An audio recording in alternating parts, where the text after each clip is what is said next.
Olá, meus amores, como vocês estão hoje? Eu espero sinceramente que estejam muito bem, muito bem, muito bem. E o ASMR de hoje é aqui na minha cama. Estamos eu e a Miley. Vocês já conhecem a Miley Cyrus. Ela tem medo de chuva. Daí ela pede pra subir na cama quando tá chovendo. É a minha companheira. Ai, que amor. A mamãe protege. Linda. Vai dormir um pouquinho, vai. Deita aqui do ladinho da mamãe pra tirar uma soneca. Coisa linda. Minha companheira, gente. E hoje tem até um chazinho pra ir tomando enquanto eu leio o livro, ouvindo essa chuvinha. Se você gostar da história, se te interessar, eu posso fazer uma vez por semana a leitura pra gente ler junto até o final. Tá chovendo forte e é a noite perfeita para ler um livro. E eu escolhi esse livro que eu tenho há muitos anos. Não sei se vocês conhecem. Tem um filme também com esse mesmo nome. E eu assisti o filme, gostei muito e quis comprar o livro. E o livro supera todas as expectativas do filme. É baseado em fatos reais da vida da Isabel Allende. Por isso eu gosto mais ainda desse livro. E já li umas 5 vezes. É uma história linda.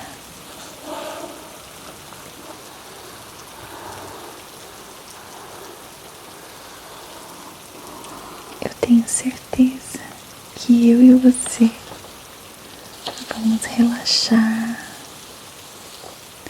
eu lendo esse livro e você ouvindo minha voz suave.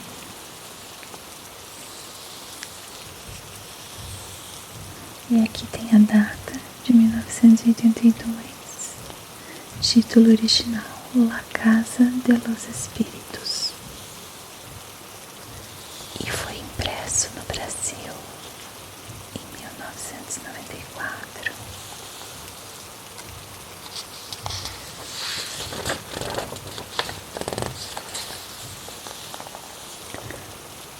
Quanto vive o homem, por fim? Vive 1000 anos ou um só? Vive uma semana ou vários séculos? Por quanto tempo morre o homem? Que quer dizer para sempre?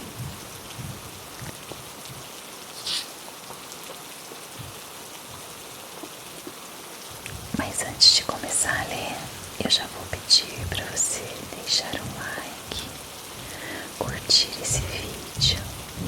Seu like vai me ajudar muito aqui no YouTube. E se inscreva aqui no canal. Tô sempre trazendo vídeos relaxantes para te ajudar a relaxar, te ajudar a dormir mais tranquilo. Então se inscreve e ativa o sininho para ser avisado todas as vezes que eu postar um vídeo novo. E assim estaremos juntos nos próximos vídeos.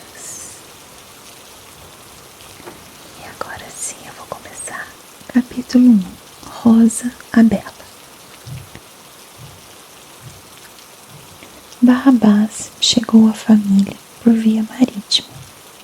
Anotou a menina Clara com sua delicada caligrafia. Já nessa altura tinha o hábito de escrever as coisas importantes e mais tarde, quando ficou muda, escrevia também as trivialidades, sem suspeitar que 50 anos depois os seus cadernos me iriam servir para resgatar a memória do passado e sobreviver ao meu próprio espanto. O dia em que chegou Barrabás era quinta-feira santa. Vinha numa jaula indigna, coberto dos próprios excrementos e urina, com um olhar extraviado de preso miserável e indefeso. Adivinhando-se, porém, pelo porte real da cabeça e pelo tamanho do esqueleto, o gigante lendário que veio a ser. Era um dia aborrecido e outonal, que em nada fazia imaginar os acontecimentos que a menina registrou para serem recordados e que ocorreram durante a missa das 12, na paróquia de San Sebastián, à qual assistiu com toda a família. Em sinal de luto, os santos estavam cobertos com panos roxos, que as beatas desempoeiravam anualmente do roupeiro da sacristia. E, por baixo dos lençóis de luto, a corte celestial parecia um amontoado de móveis esperando mudança, sem que as velas, o incenso ou os gemidos do órgão pudessem contrastar com esse lamentável efeito. Erguiam-se vultos ameaçadores no lugar dos santos de corpo inteiro, com rostos idênticos de expressão enjoada, com complicadas cabeleiras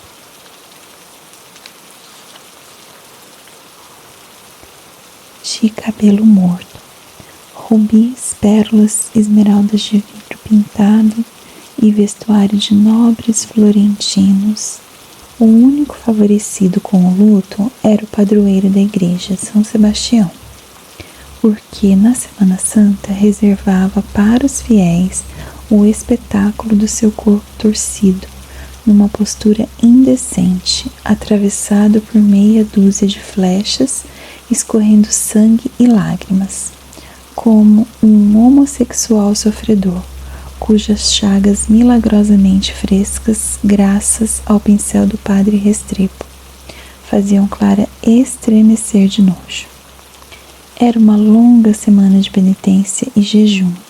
Não se jogava as cartas, não se tocava música que incitasse à luxúria e ao esquecimento.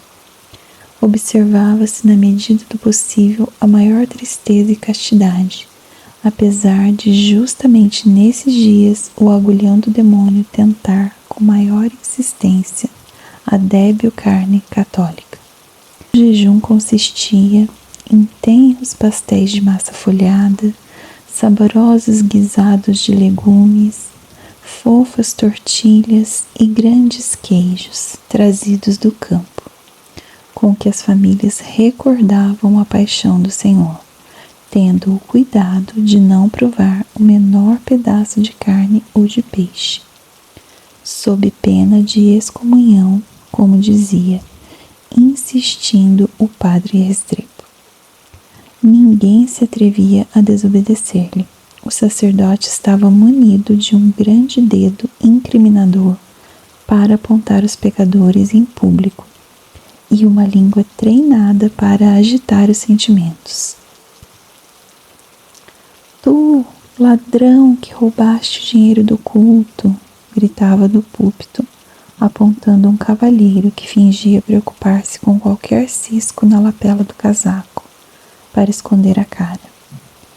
Tu, desavergonhada, que te prostituis no cais, e acusava Dona Esther Trueba, inválida pela artrite, a beata da Senhora do Carmo, e que abria os olhos surpreendida, sem saber o significado daquela palavra, nem onde ficava o cais.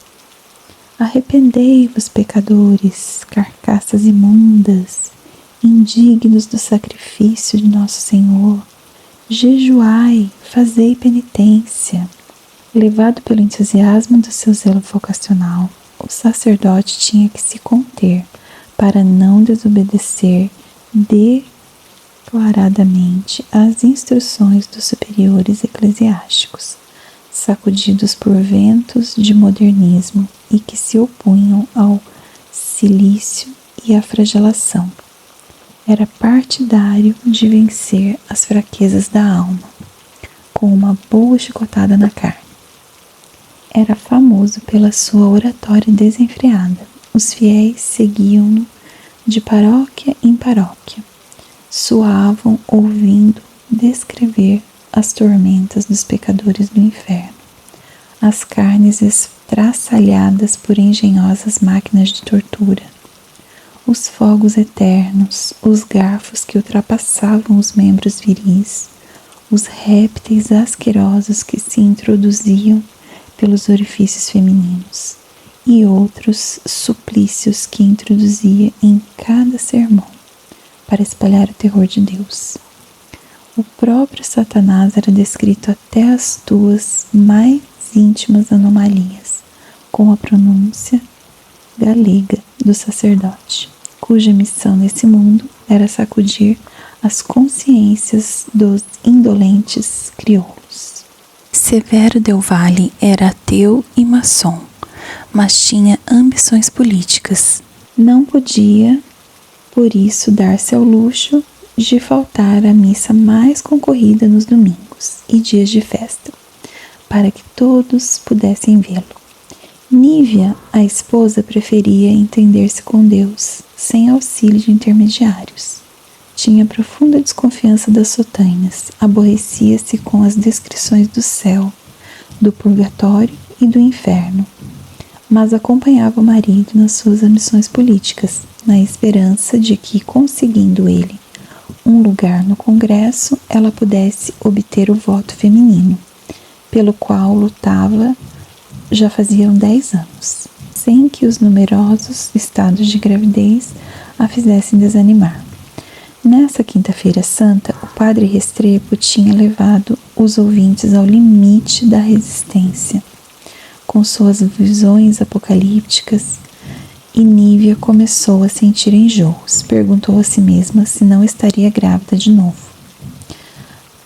Apesar das abolições com vinagre e das esponjas de fel, tinha dado à luz 15 filhos, 11 dos quais ainda estavam vivos, e tinha razões para supor que já estava acomodando a idade, porque a sua filha Clara, a mais nova, tinha 10 anos. Parecia que por fim tinha acabado o ímpeto da sua fertilidade assombrosa. Procurou atribuir a sua indisposição ao momento do sermão do padre Restrepo, quando ele a apontou ao referir-se aos fariseus que pretendiam legalizar os bastardos e o matrimônio civil, desarticulando a família, a pátria, a propriedade e a igreja, dando às mulheres a mesma posição que aos homens, em aberto desafio à lei de Deus, que nesse aspecto era muito precisa. Nívia e Severo ocupavam com os filhos toda a terceira fila de bancos. Clara sentava-se ao lado da mãe. Esta apertava-lhe a mão com impaciência quando o discurso do sacerdote se estendia demasiado pelos pecados da carne, porque sabia que isso levaria a pequena a imaginar aberrações que iam além da realidade, como era evidente pelas perguntas que fazia e a que ninguém sabia responder. Clara era muito precoce e tinha a transbordante imaginação herdada, via materna, por todas as mulheres da família. A temperatura da igreja aumentava e o cheiro penetrante das veias do incenso e da multidão apinhada contribuíram para a fadiga de Nívia. Queria que a cerimônia terminasse de vez, para regressar ao frescor de sua casa, sentar-se no corredor dos fetos e saborear o jarro de horchata que a ama preparava nos dias de festa.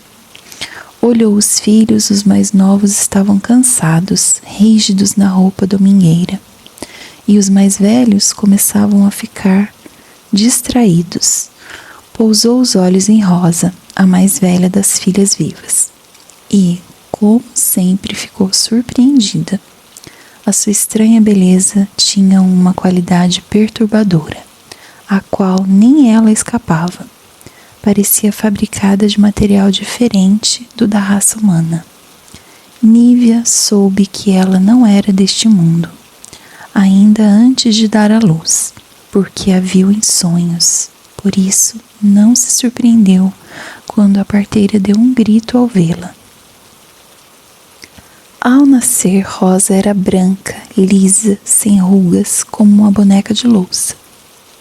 Com o cabelo verde e os olhos amarelos, a criatura mais formosa nascida na terra, desde os tempos do pecado original, como disse a parteira, benzendo-se.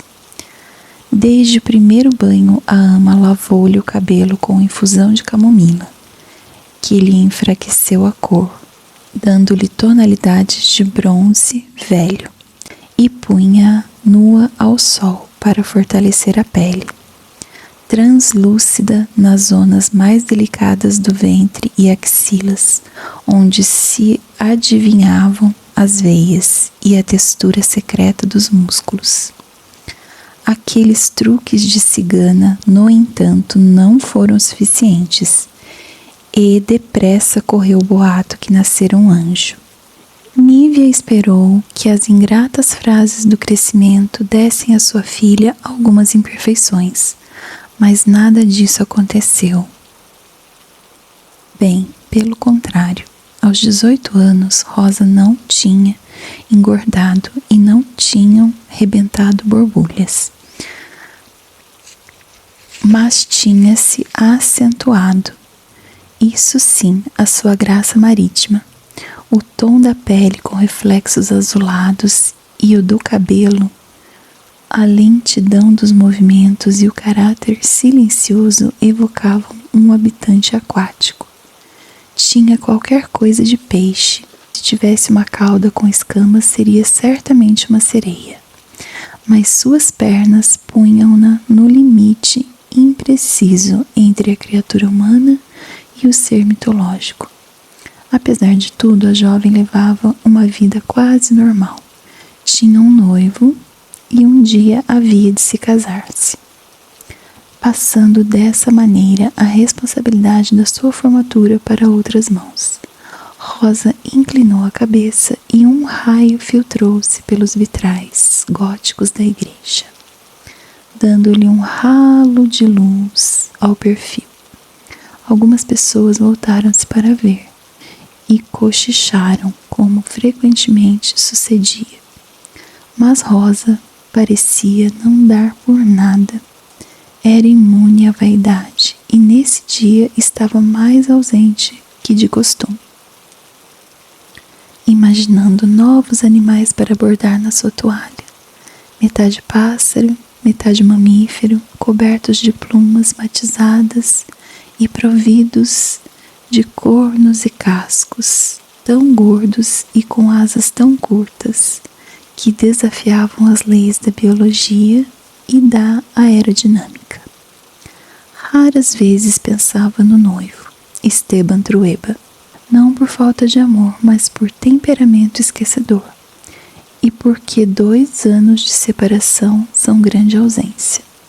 Ele trabalhava nas minas do norte, escrevia-lhe metodicamente, e Rosa respondia-lhe de vez em quando, mandando-lhe versos copiados e desenhos de flores, à tinta da China, em papel pergaminho.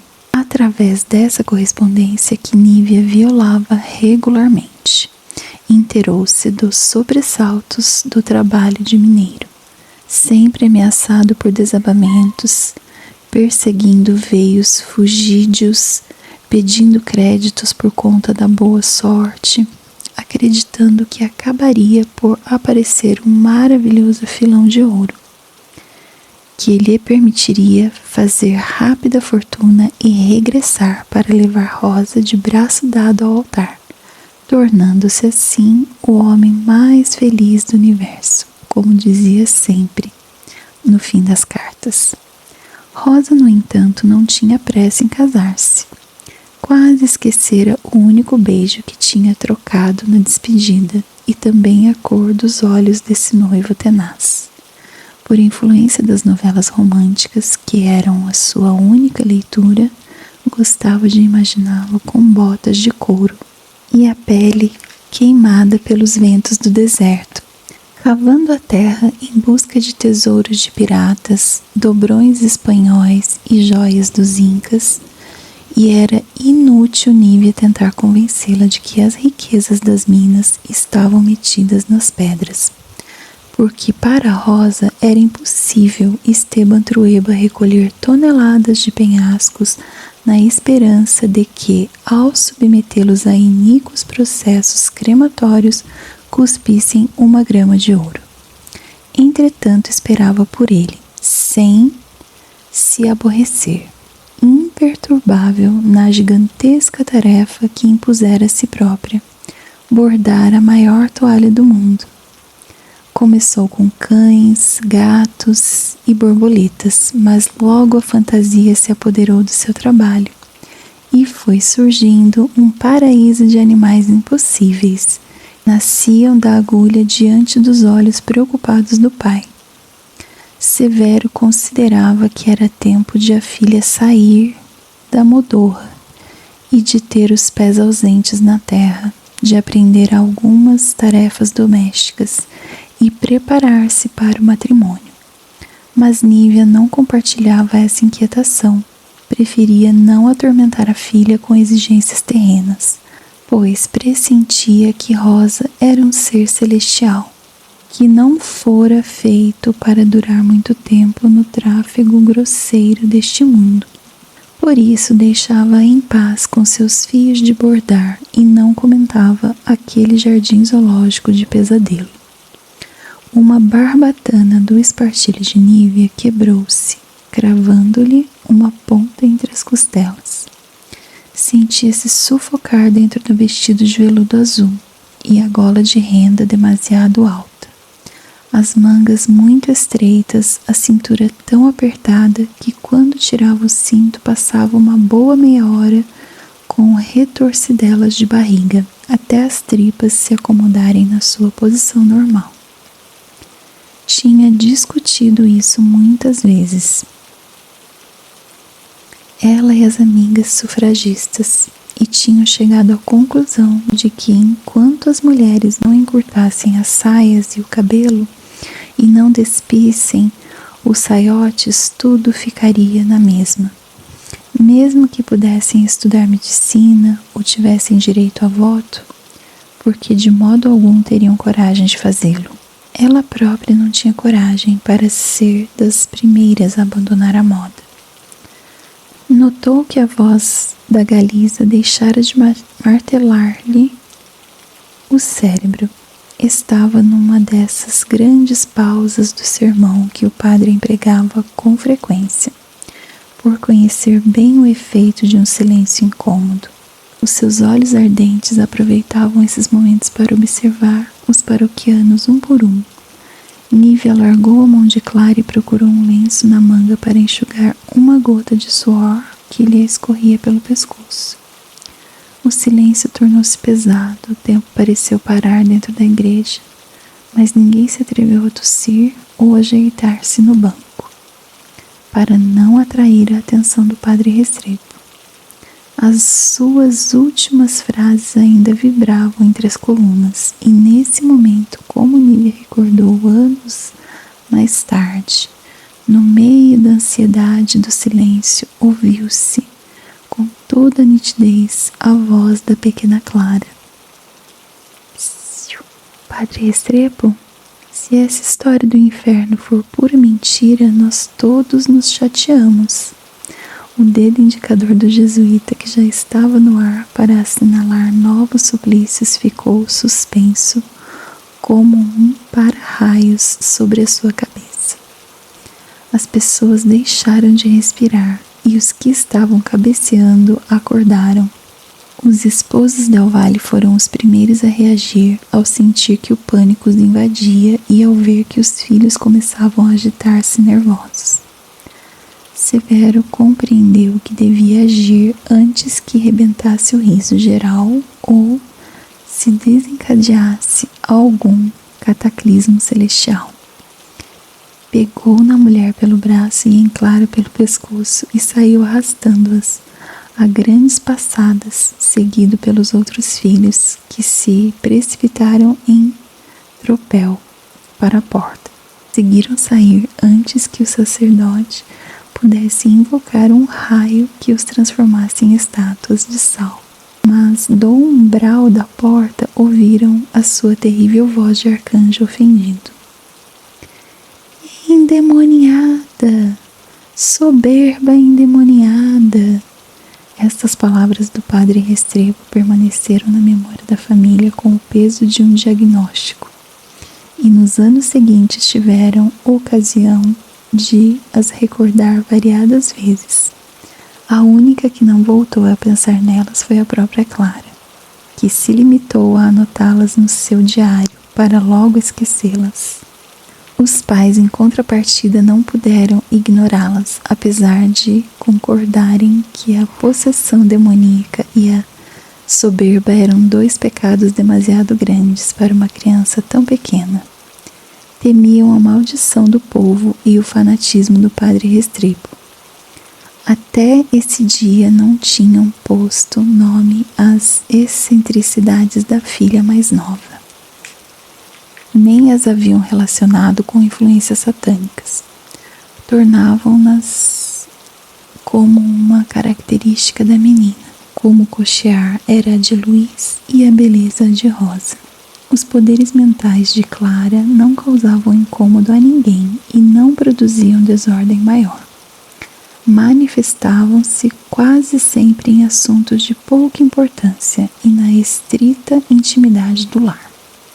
Às vezes, à hora da refeição, quando estavam todos reunidos na grande sala de jantar da casa, sentados em absoluta ordem de dignidade e governo, o saleiro começava a vibrar e logo se deslocava pela mesa fora, entre copos e pratos, sem ter havido para isso nenhuma fonte de energia conhecida, nem truques de ilusionista.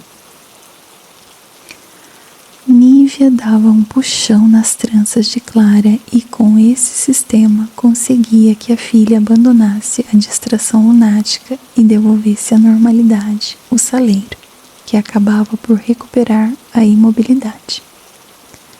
Os irmãos tinham se organizado para que, no caso de haver visitas, o que estivesse mais perto deteria com a mão, o que estivesse andando sobre a mesa antes que os estranhos o percebessem e tomassem um susto. A família continuava a comer sem comentários. Também se tinham habituado aos presságios da irmã mais nova. Ela anunciava os tremores de terra com alguma precipitação, o que resultava muito conveniente naquele país de catástrofes, porque dava tempo de pôr a salvo a baixela e deixar ao alcance da mão os chinelos para sair à noite dentro. Aos 6 anos, Clara previu que o cavalo havia de fazer Luís cair, mas este negou-se a escutá-la e desde então tinha um quadril deslocado. Com o tempo encurtou-se-lhe a perna esquerda e teve de usar um sapato especial com uma grande sola que ele próprio fabricava. Nessa ocasião, Nívia inquietou-se, mas a ama tranquilizou-a, dizendo que há muitos meninos que voam como as moscas, que adivinham os sonhos e falam com as almas, mas que tudo isso passa quando perdem a inocência. Nenhum chega adulto nesse estado, explicou. Espere que lhe venha a demonstração e vai ver que a menina perde a mania de andar movendo os móveis e a anunciar desgraças. A ama preferia a Clara, tinha ajudado-a a nascer. Era a única pessoa que compreendia a natureza extravagante da menina. Quando Clara saiu do ventre da mãe, a ama embalou-a, lavou-a e desde esse momento amou desesperadamente a frágil criança. Com os pulmões cheios de expectoração, sempre à beira de perder o alento e arroxear, que fizera reviver com o calor dos seus grandes peitos quando lhe faltava o ar, porque sabia que era esse o único remédio para a asma, muito mais eficaz que os xaropes aguardentosos do Dr. Cuevas. Nessa quinta-feira santa, Severo passava pela sala preocupado com o escândalo que a filha dera na missa. Argumentava que só um fanático como o padre Restrepo podia acreditar em possuídos pelo diabo em pleno século XX.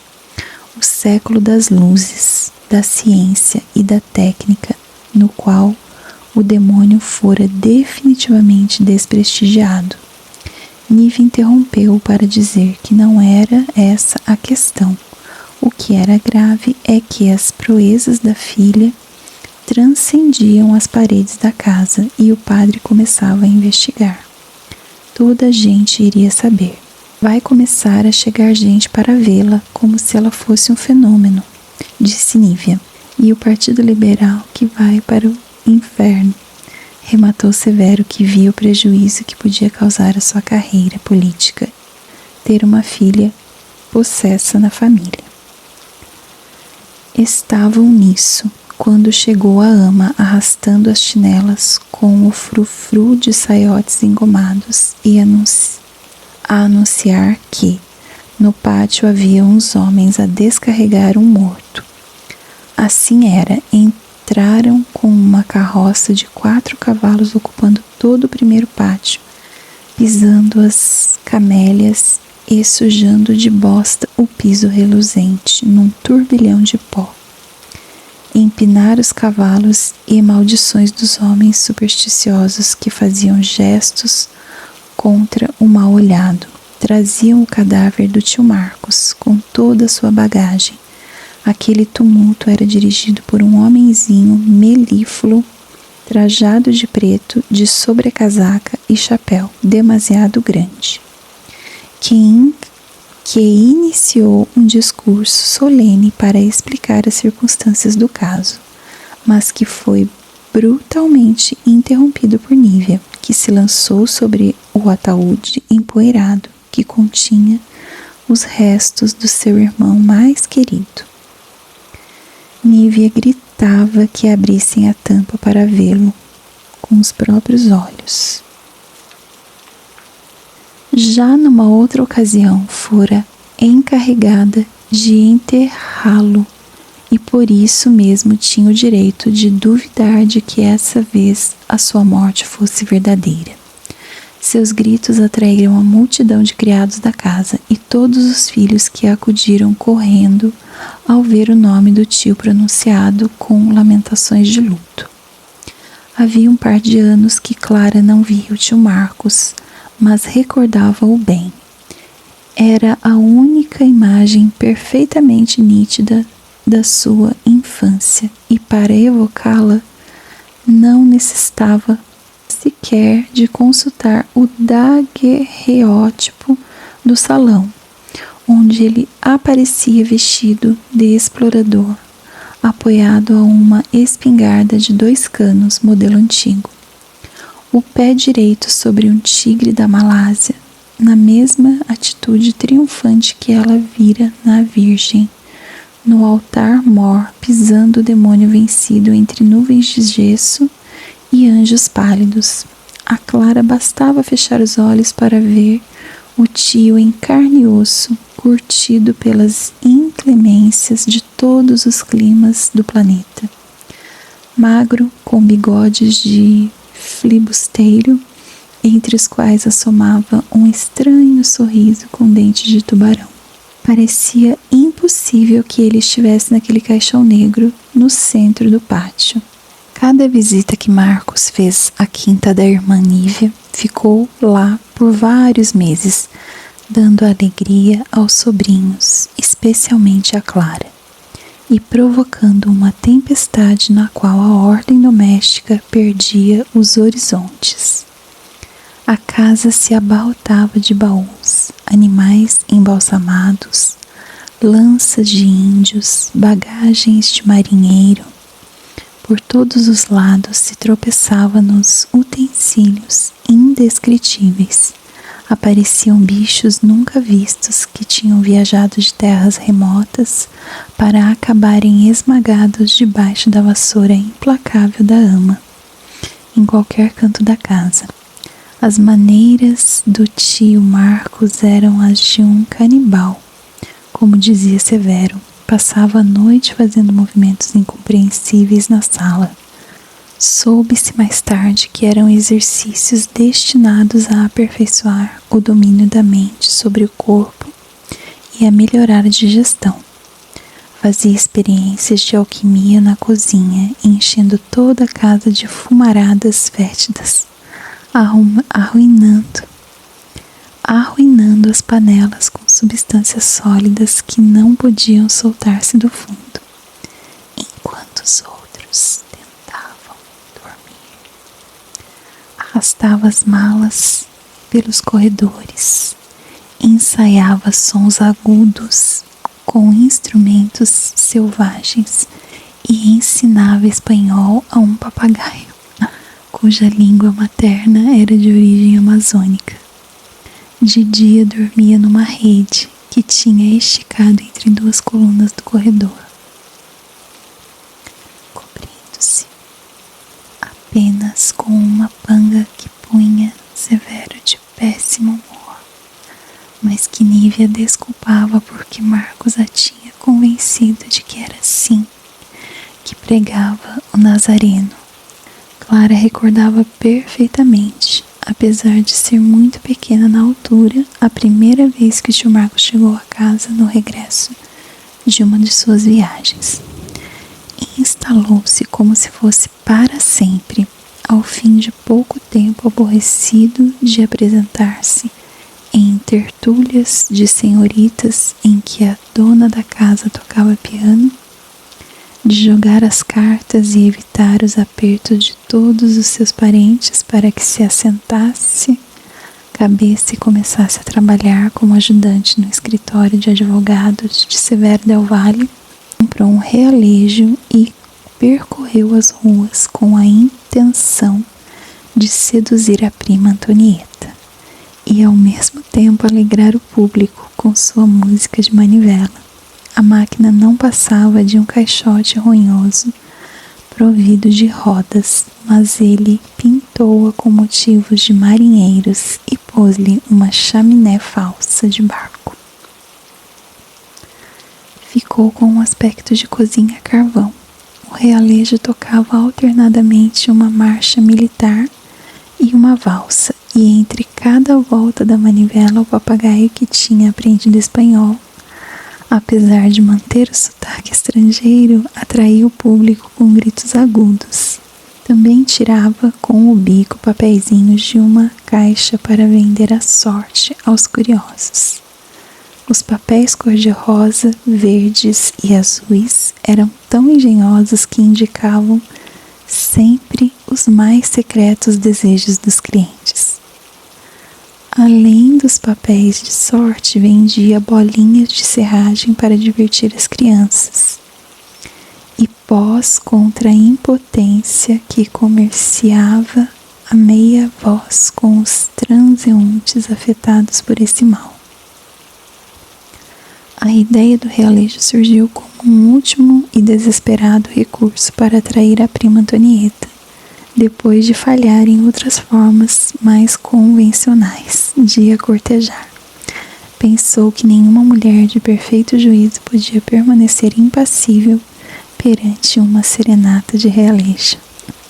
Foi isso que fez. Postou-se debaixo da sua janela ao entardecer, tocando sua marcha militar e a sua valsa no momento em que ela tomava chá com um grupo de amigas. Antonieta não se deu por achada até que o papagaio começou a chamá-la pelo nome de batismo. E então chegou à janela. Sua reação não foi a que esperava o namorado. As amigas encarregaram-se de espalhar a notícia por todos os salões da cidade e no dia seguinte as pessoas começavam a passear pelas ruas centrais esperando ver com os próprios olhos o cunhado de Severo del Valle, tocando realejo e vendendo bolas de serragem com um papagaio roedor.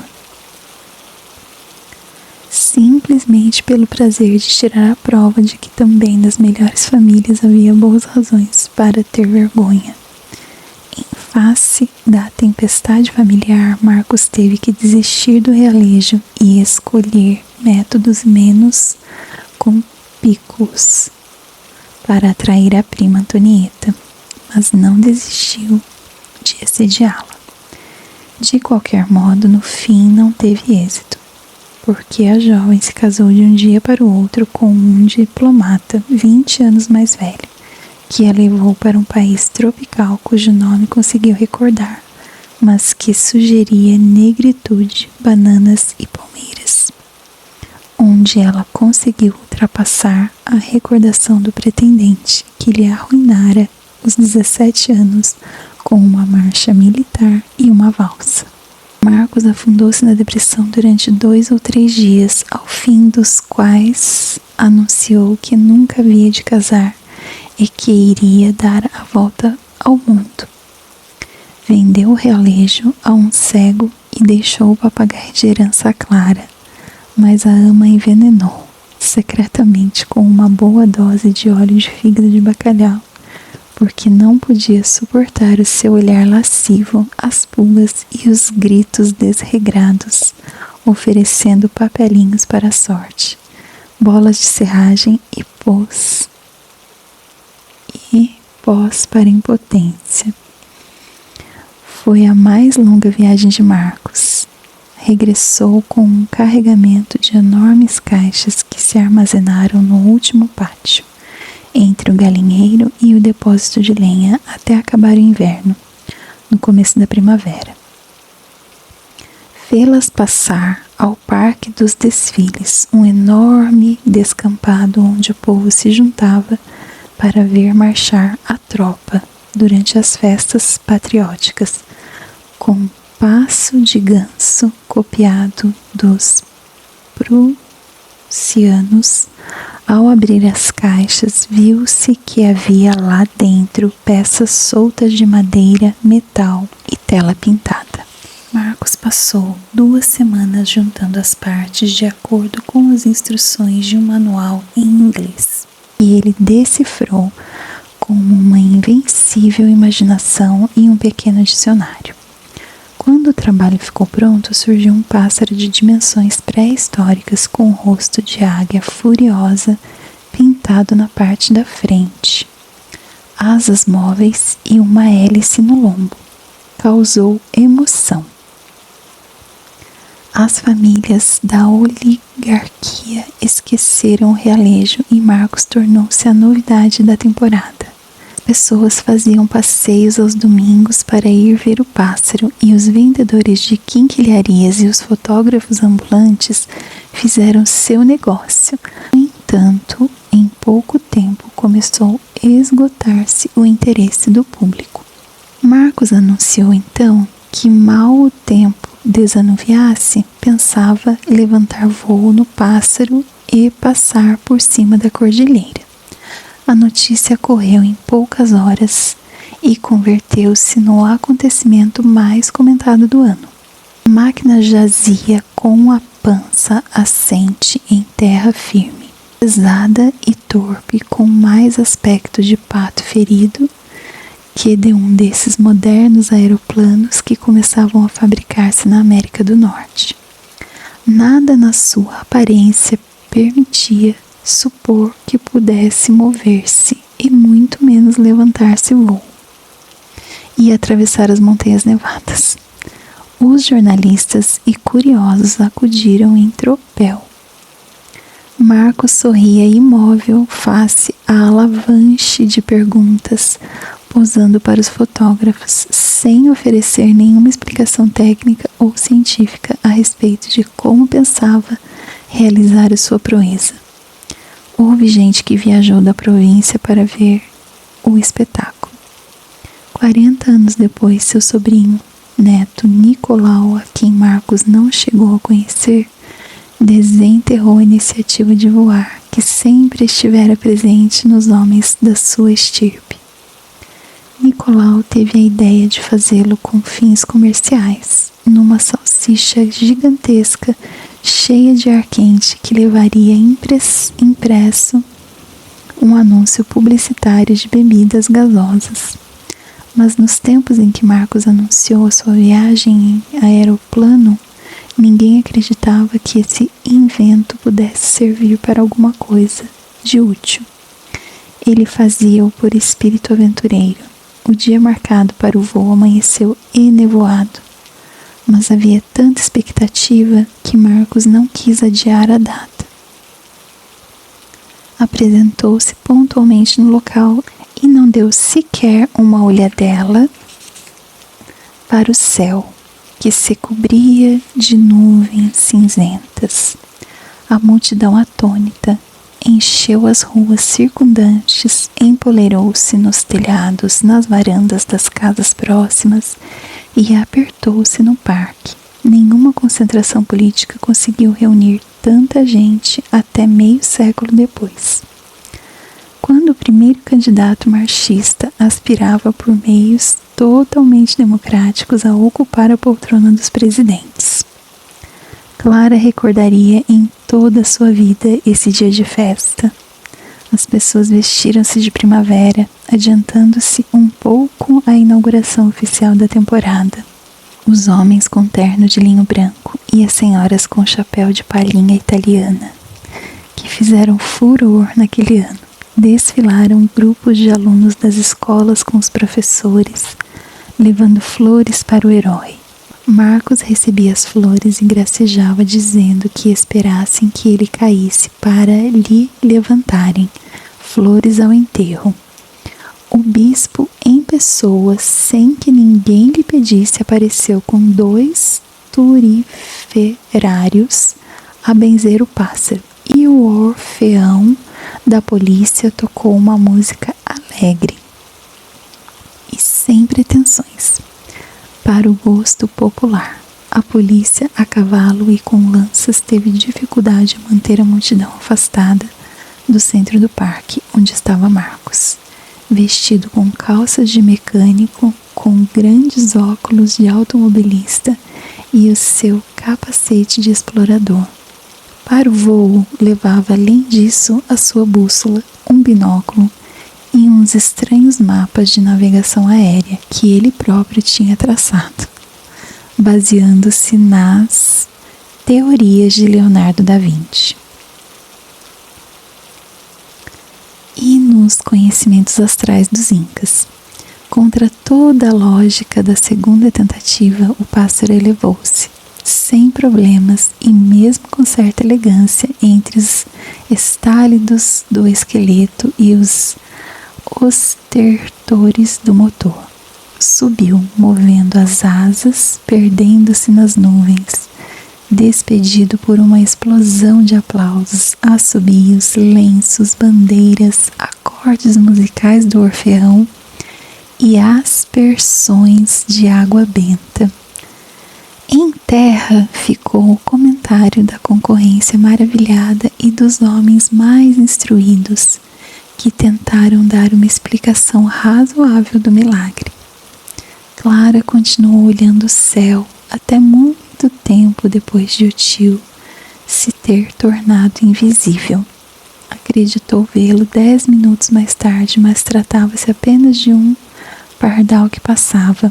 Passados 3 dias, a euforia provocada no país pelo primeiro voo do aeroplano desvaneceu-se e ninguém tornou a lembrar-se do episódio, exceto Clara, que olhava incansavelmente às alturas. Sem haver notícias do tio voador durante uma semana, supôs-se que tinha subido até se perder no espaço sideral. Os mais ignorantes especulavam com a ideia de que chegaria a lua. Severo determinou com uma mistura de tristeza e de alívio que o seu cunhado tinha caído com a máquina na alguma garganta da cordilheira, onde nunca seria encontrado. Nívia chorou inconsolável e ofereceu velas a Santo Antônio, padroeiro das coisas perdidas. Severo opôs-se à ideia de mandar dizer algumas missas, porque não acreditava nesse recurso para ganhar o céu, e muito menos para voar a terra, e defendia que as missas e as promessas, assim como as indulgências e o tráfico de imagens e escapulários, eram um negócio desonesto. Em vista disso, Nívia e a ama puseram todas as crianças a rezar o terço às escondidas durante 9 dias. Entretanto, grupos exploradores e alpinistas voluntários procuraram-no incansavelmente por picos e quebradas da cordilheira, percorrendo uma por uma todas as passagens acessíveis, até que por último regressaram triunfantes e entregaram à família os restos mortais dentro de um féretro selado, negro e modesto. Enterraram o intrépido viajante num funeral grandioso. A morte o converteu num herói, e seu nome esteve vários dias nas manchetes dos jornais. A mesma multidão que se juntou para se despedir dele no dia em que levantou voo no Pássaro, desfilou em frente do ataúde. Toda a família o chorou, como ele merecia, menos Clara, que continuou enquadrinhando o céu com paciência de astrônomo. Uma semana depois da inumação, apareceu no umbral da porta da casa de Nívia e Severo del Valle o próprio tio Marcos, de corpo presente, com um alegre sorriso entre os bigodes de pirata. Graças às rezas clandestinas das mulheres e das crianças, como ele próprio admitiu, estava vivo e em posse de todas as suas faculdades, incluindo a do bom humor. Apesar da nobre origem dos seus mapas aéreos, o voo fora um fracasso. Perdera o aeroplano e teve de regressar a pé, não trazendo todavia nenhum osso partido. Com o espírito aventureiro intacto, isso consolidou para sempre a devoção da família por Santo Antônio e não desenganou as gerações futuras, que também tentaram voar por diversos meios. No entanto, legalmente Marcos era um cadáver. Severo del Valle teve que explicar todo o seu conhecimento das leis no sentido de devolver a vida e a condição de cidadão ao cunhado. Ao abrir o caixão diante das autoridades respectivas, todos viram que se havia enterrado um saco de areia. Este fato escureceu o prestígio até então sem mácula dos expiadores e andinistas voluntários. Desde esse dia foram considerados pouco menos que malfeitores. A heróica ressurreição de Marcos acabou por fazer esquecer a toda a gente a história do realejo. Voltaram a convidá-lo para todos os salões da cidade e pelo menos por algum tempo seu nome foi solicitado. Marcos viveu em casa da irmã por alguns meses. Uma noite foi-se embora sem se despedir de ninguém, deixando os baús, os livros, as armas, as botas e todo o instrumental.